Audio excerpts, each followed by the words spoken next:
Hello and welcome back to Seriously Simple, where we like to keep learning simple, deep, and inspired. So today I'm starting a new series called Clarifying Concepts. The idea is that I will take a topic and go into the details of it in a simple and deep manner. The first concept in this series is the concept of potential, more specifically electric potential. Now, this topic can be a bit confusing, and I'd like to explain why. One of the main goals of science, and especially physics, is to measure things. And the things that we can measure are called physical quantities. Electric potential is one such physical quantity, and like length, mass, time, it can be measured. But here's the difference. We can sense length, mass, and time in the sense that I know what 15 kilograms feel like. I know what 15 centimeters is, how long 15 centimeters is, or how long 1 second is. But if someone were to ask how much is 1 volt potential, even if we can give a textbook definition, we don't quite get it the way we do with length, mass, and time. Now that's because electric potential is a mathematical idea, a helpful way to make sense of how electricity works. In fact, many quantities in physics, like electric field and magnetic field, are also what we call as mathematical constructs. So trying to imagine it physically cannot be very easy like we do with length, mass, and time, or temperature. In other words, these are what we call as abstract concepts. Now we define them and we use these abstract concepts so that they help us describe and understand forces around us, like electricity and magnetism, more clearly. Now, the idea of potential becomes easy to understand if we try and approach it from the view of the concept of electric potential energy. Well, you say, I don't understand potential, and now you're saying electric potential energy. Now, this is all too much for me. Now, just hold on. So, this is why this channel is called Seriously Simple. Let's break it down. I'm going to explore potential energy a little bit, just enough so that we understand electric potential. Now, in my experience, many of us feel like we understand what energy or potential energy means, but this understanding is often not very clear or complete. Now, energy in itself is a big topic. It has many layers, subtle ideas, and it's not one of those topics that we understand very easily, although we think we do. And in fact, it is one of those topics that is misunderstood a lot in physics. I definitely plan to explore the concept of energy in future in a set of videos, in fact. But for now, let's just try get through this very quickly. In matter, energy manifests in 3 forms. I'll say that again. In matter, that is, say this pen. This is matter. Matter is anything that has mass and occupies space. Energy can manifest in 3 forms. The first one is called mass energy, which is given by the famous equation E is equal to mc square. This is the energy of this object because it simply exists, because it has mass. That is the mass of this pen multiplied by the square of the speed of light. Right? It's a large value, that energy. Now, when we learn mechanics in school, we don't really go down to this equation because it's not really of concern to us. But we need to know that it's there. So we're talking about 3 manifestation of energy. One is mass energy. The second one is called kinetic energy, given by the equation half mv square. Now, this is the energy of the object because it is moving. That is, if I throw this pen, it has a velocity. We square that velocity, multiply it by the mass of this velocity, and take half of that. And that's called the kinetic energy, the energy because of its motion.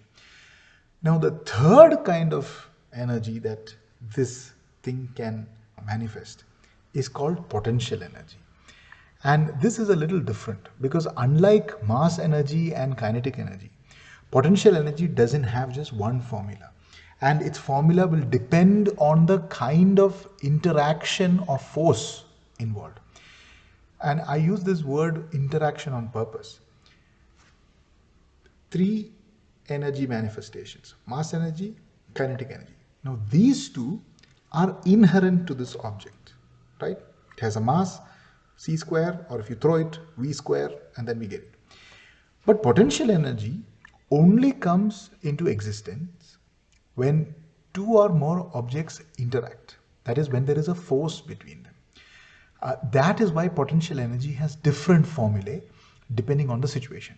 For example, if you're talking about electric charges, we look at electric potential energy, right? If we are talking about massive bodies like the Earth and the Sun, we talk about gravitational potential energy. Actually, this pen also can have gravitational potential energy because this is interacting with the Earth.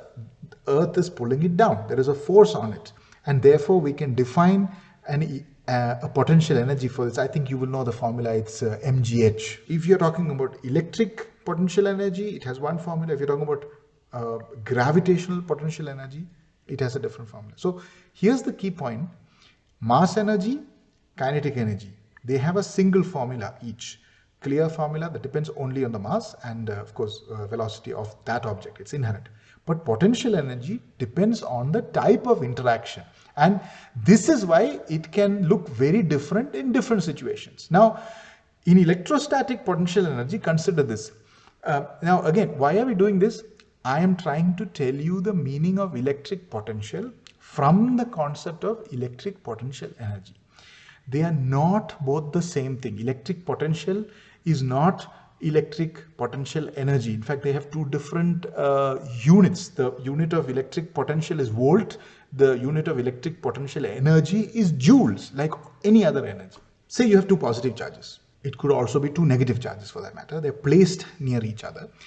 There's a repulsive force between them because we know that like charges will repel and unlike charges will attract. Now, on a side note, I know that this channel is called Seriously Simple, but I am going to step away from being simple for a few seconds so that we can learn a new word.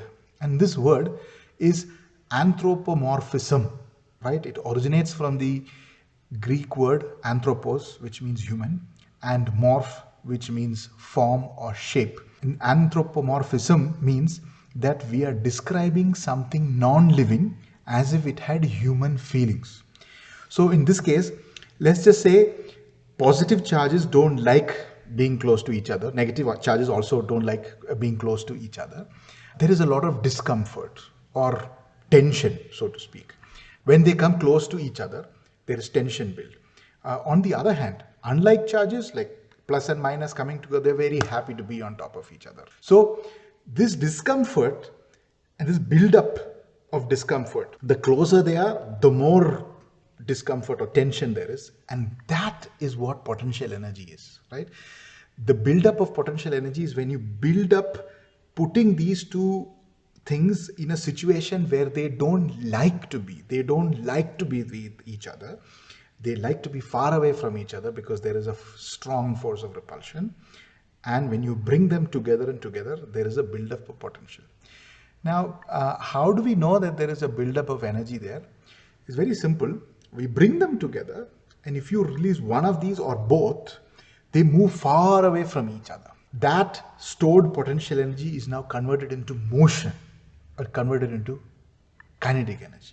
This is very similar to pulling a rubber band or stretching a spring or compressing a spring. It resists being stretched, and when you let go, it snaps back, trying to return to its natural state. Now, why is this happening? Because there is a force at work here. In the case of electric charges, there is a repulsive force. In the case of elastic, say if you're taking a rubber band, you pull it, there is an elastic force that pulls it back. For a spring, there is a spring force that pulls it back, and so on, right? So what I have said so far, in a general way of speaking, we can say that any system of particles tend to move in a way that it reduces its potential energy, or if you just let it be as free, it likes to reduce its potential energy, which is why these two charges brought together, you let go, they're far away. In fact, which is why if you lift this pen up here, it falls down because the pen earth system is trying to reduce its potential energy.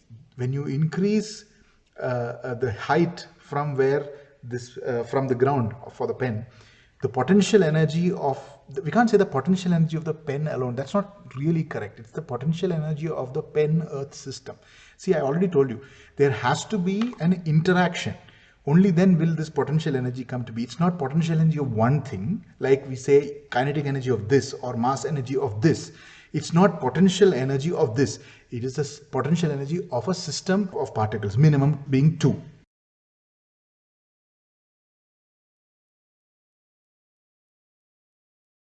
So, quick summary of what we have discussed so far. Electric potential is a physical quantity and we can measure it. Unlike length, mass and time, it is a mathematical construct, and so while we can define it mathematically, derive it and assign a number to it, it is difficult for us to physically imagine. It is an abstract concept.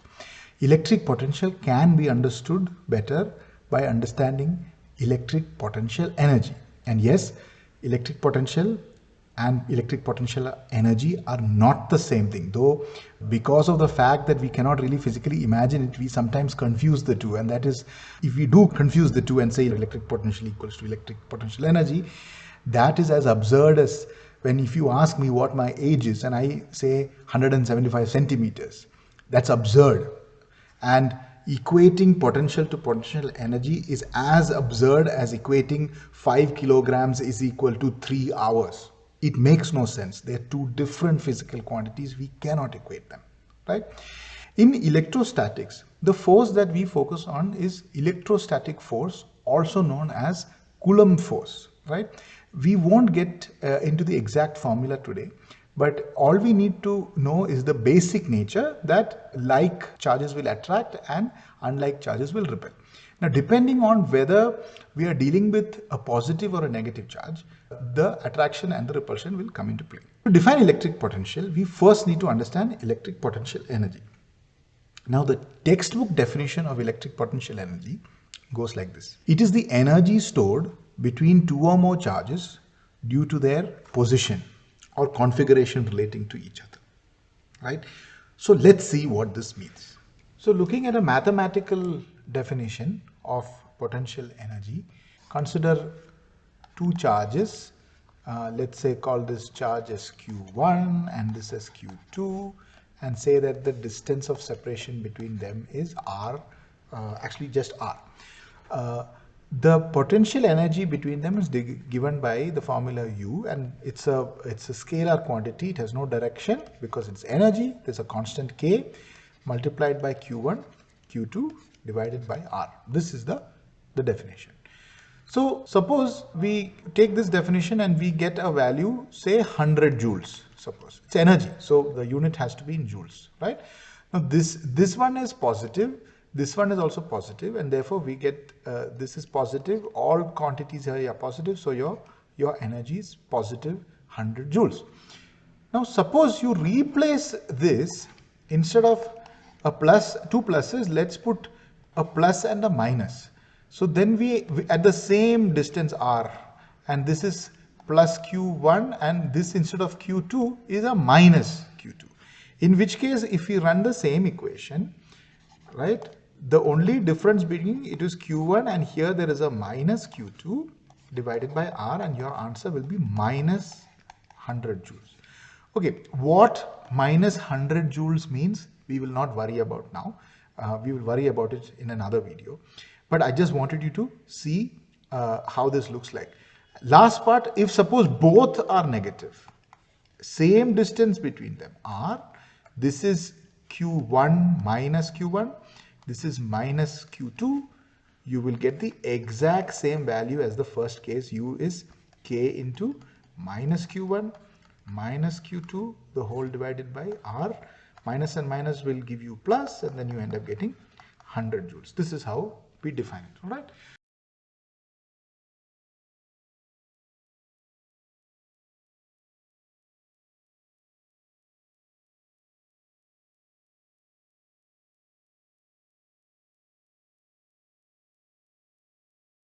What are we trying to do?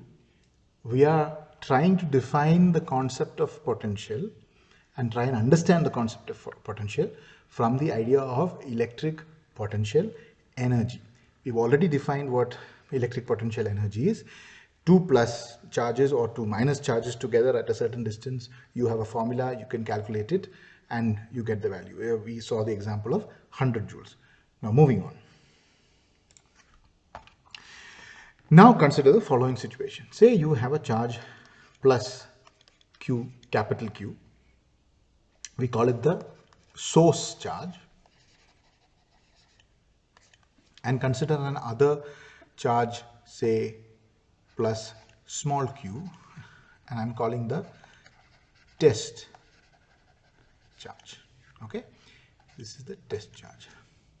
Now you can define energy, the potential energy, electric potential energy between them is a constant times capital Q times small q divided by the R. And say we do this and we get say 1000 joule, right?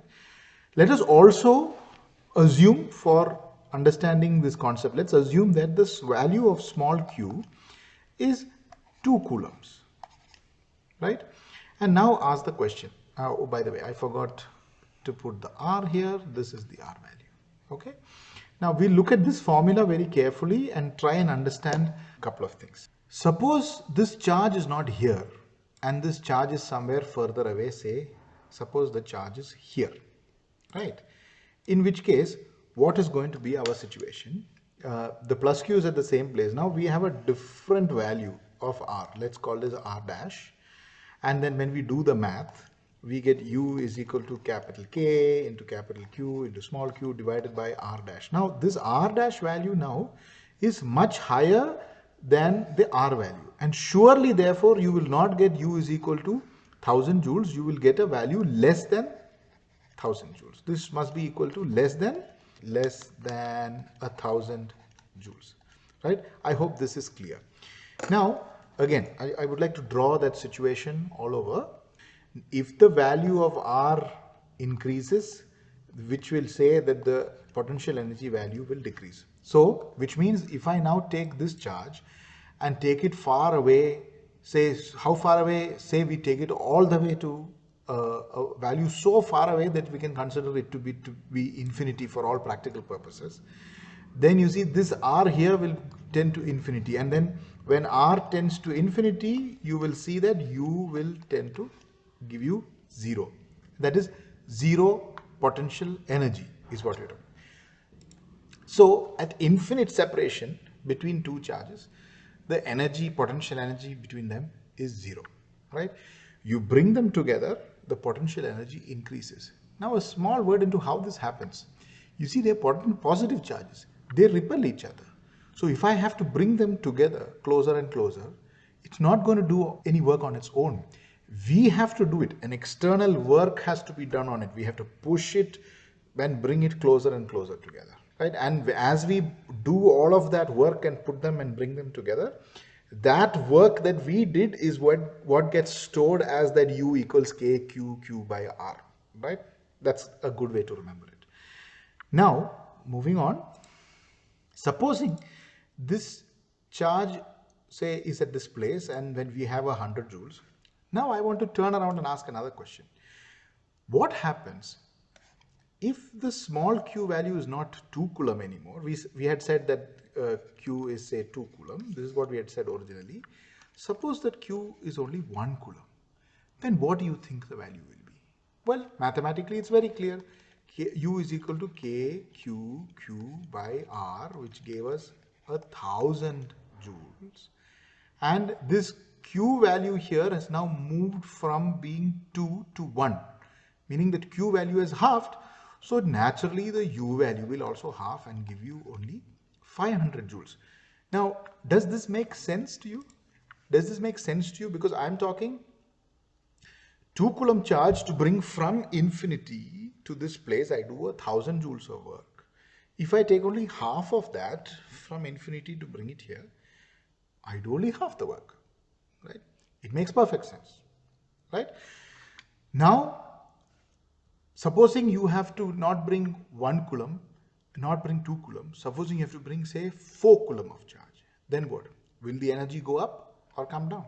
For bringing 2 coulombs from infinity to this point, I had to do 1000 joules of work. To bring half of that, 1 coulomb, I had to do half that, which is 500 joules.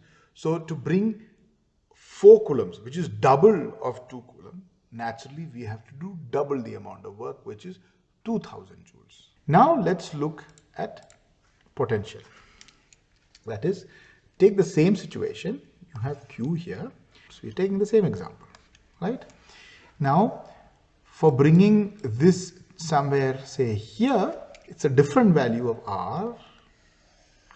It's a different value of R. Let's say R2, let this be R1, say. And this U will be a smaller value. Why? Because remember our original formula, U is K into Q by R. So when the R value increases, the U value will go down. So let's say this is 500, right? Joules. Q, I say, is 1 coulomb. Say this point here is, say, A, right? And this point where this charge is kept right now, let me call that point. I think I just better move this out of the way. Move this out of the way, and this point here, it should be aligned to this. Let this point here be B. So what I'm trying to say is, if this test charge is here, right, then you have the value of energy to be 1000 joules. If the test charge is here, the value of energy is 500 joules, right? So we therefore try and make a definition for potential without considering this test charge that we are bringing. That is to say, this potential that we are talking about, right? We are going to define the potential, which is given by V, as the work done per unit charge or energy per unit charge. That is to say, in this case, it is going to be 1000 joules divided by 1 coulomb. That is for this configuration from here to here. And therefore, we define this point A to have a potential of 1000 volt, right? I know you haven't quite understood it. Just hold on, I'll explain it. If you now consider point B, I say that point B has a potential of 500 volt. What does that mean? What does that mean? Look at that. It means, so to put this plus charge here, and this is a 1 coulomb charge, to put this test charge here, if I have to do 1000 joules of work, I call that point a 1000 volt point. If I take this and if I have to put it here, I have to do 500 joules of work. So that point I call a 500 volt point, right? It is the work done per unit charge. It also means that now, if you now bring a 2 coulomb charge and keep it here, you have to do 2000 joules of work, but the point will still have the same potential of 1000 volts. That's the idea, right? And if I have to put that same 2 coulomb charge here, right, I have to do 1000 joules of work, but this point here would still be 500 volt. To look at the idea of potential carefully, I'm going to give you a very offbeat definition for what potential is, okay? Not a full definition, but a sense of what it is, right? I am going to say potential is a property of the space around a source charge. What? You have a source charge, and around the source charge, the space, potential is the property of that space. Now, that sounds very weird, but if I now tell you temperature is the property of the space around, say, a fire, that makes sense, right? Because there's a fire running here, and as a result of that fire, you have one value of temperature here.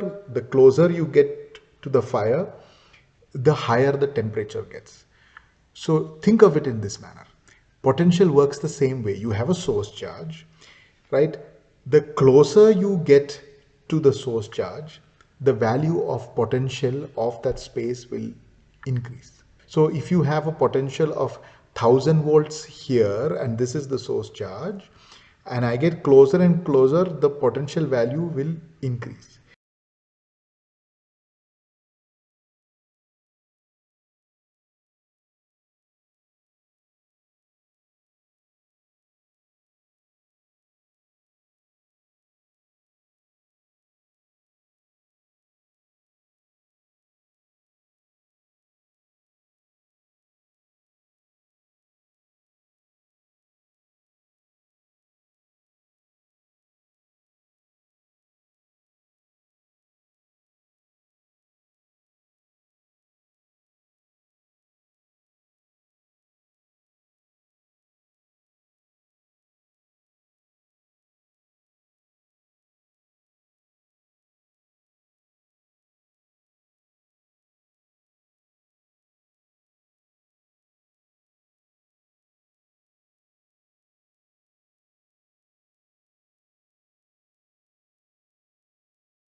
Now, what effectively this means and why we decided to look at this from the definition of potential energy is as follows, and I will draw and also show you.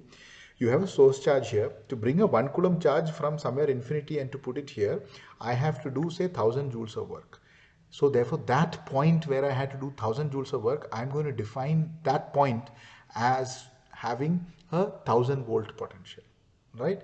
Now, if that same 1 coulomb charge, you bring it somewhere closer here, you say that this point, I have to do 2000 joules of work, and because it is a 1 coulomb charge that I brought, I'm going to call that point 2000 volt.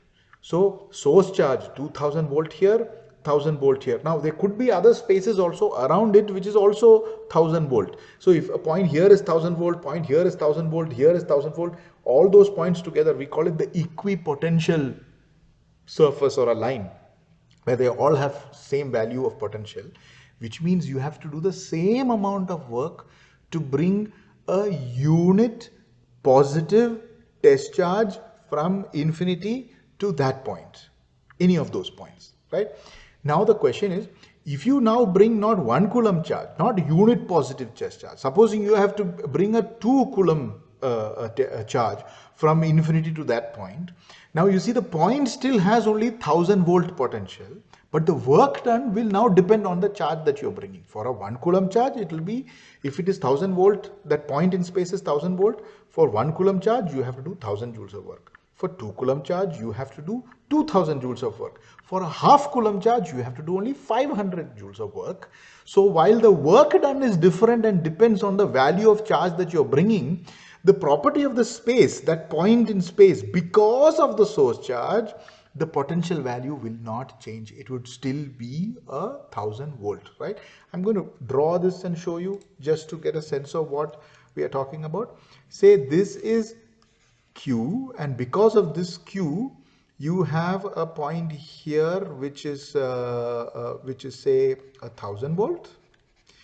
Now further away it will be lesser. Say this point is 500 volt. Supposing actually, if you look at it, if it is a single source charge that is a point charge, you can actually draw a full circle around it, right? Say here also would be 1000 volt. Why? Because this distance is the same as this distance. The same R will be here and here, right? Right? And because this value of R is higher, you will have a lower value of potential here. So the closer, just remember the temperature. If this is a fire glowing, let me make it all dramatic. If this is a fire, there's a fire glowing. Yeah, my artistic skills are fantastic, as you can see. Then say if this point has 1000 volt, 1000 degrees Celsius temperature, a point further away will have lesser temperature, right? That's the idea. Now, but the definition originally comes clearly from the definition of the potential energy, that is U. Hold on. U equals K into capital Q, Q by R square. Not R square, R, where Q is 1 coulomb. That is how we define potential. So potential is defined as the work done or the energy per unit charge. So in this case, it will be K, Q divided by R divided by Q, and as you can see, these two will cancel to give you K, Q by R, thereby showing you that the potential, the property of space, it will depend on the source charge and it will depend on the distance from the source charge. It will not depend on anything else. Now, why do we need this potential? Why are we going out of our way to define a thing called potential? It's because we don't have to worry about the configuration of the charges. Once we have the charge and we put it, it need not be one charge. It could be a conglomeration of many charges together, right? We can then, once we define this point is 1000 volt, this point is 500 volts, this point is say 100 volt, then we are in business. Because if we now want to ask ourselves and bring say a positive test charge, right? And we ask ourselves how much work has to be done to bring it. If this is 1 coulomb, to bring this here, I have to do 100 joules of work. If this is 1 coulomb, to bring it here, I have to do 500 joules of work. If this is 1 coulomb, to bring it here, I have to do 1000 joules of work. Have a look at this. Say you have a source charge Q and you have 4 points in space, A, B, C and D, each with potentials 2000 volt, 1000 volt, 500 volt and 100 volt. These are points that have potential values. If I bring the definition of potential, right, is the work done in bringing a unit positive test charge from somewhere far away infinity to that point. So this point is defined as 100 volt. This point is defined as 500 volt, this as 1000 and this as 2000. Okay, the definition is coming from that of a single unit positive charge. That is, so I'm going to write the equation again. So we have V defined as U divided by Q, or in other words, U equals Q times V, right? And this would therefore mean that if I were to bring the 2 coulomb charge now to here, I have to do 200 joules of work, 1000 joules of work, 2000 joules of work, 4000 joules of work. And if I were to bring half a coulomb charge, 50 joules of work, 250 joules of work, 500 joules of work and 1000 joules of work, right? That's the way it works. So this whole thing that you're talking about, potential, it is a property of the space and is defined by a source charge and the distance to these source charges, right? There is a simulation that you can use from this famous pool of simulations called PhET. Let me just open that and show you. So for those who are not familiar, you come to PhET and then you go to the first link and you go to simulations, you have physics. So it will show, in fact, there are many simulations for all kinds of subjects. I'll just worry about physics. I want only electricity and magnetism filtered, and I will take this one called charges and fields, and then you play it. Look at that. Right, so here we are. You can put some grids in, if you can see. Say I put, this is 1 nanocoulomb, actually it's nanocoulomb. I don't want these electric fields. And watch, this is the potential plotter. So if you put this here, see, it shows one value, right? The further I go, the lower I get the value. Can you see the values coming down somewhere far away? And as you can imagine, if I go very far away to infinity, the value will be 0. This is the idea. Now, the best part here is you can plot these things called equipotential surfaces. Can you see that? And in fact, maybe give values also, so you know. There you go. So the test charge, right, to bring this test charge from infinity to this point, I'll have to do 3.6 joules of work if this is 1 coulomb. If it is 2 coulomb, I'll have to do 7.2 and then closer and closer and closer, right, and so on. If you're wondering what that arrow represents, that's the force acting on this yellow test charge, right? It's always radially outside. That's a discussion for another time. Just wanted to show you how beautiful this is. Now you go back to a textbook definition which tells you that potential is defined as the work done per unit charge in bringing it from infinity to a point in space. Actually, you have to define it more clearly like this. The potential of a point in space, this point, let's call it, say, point A. Potential at A is defined as the work done in bringing a unit positive test charge from infinity to this point here. I hope this helped. Please mention in the comments if you have any questions or doubts. As I mentioned in the intro video here, if you have any questions or if you have more topics that you'd like me to discuss, I have some things in mind which will be coming soon. Please write to me at theseriouslysimplechannel@gmail.com. Thank you and see you in the next one.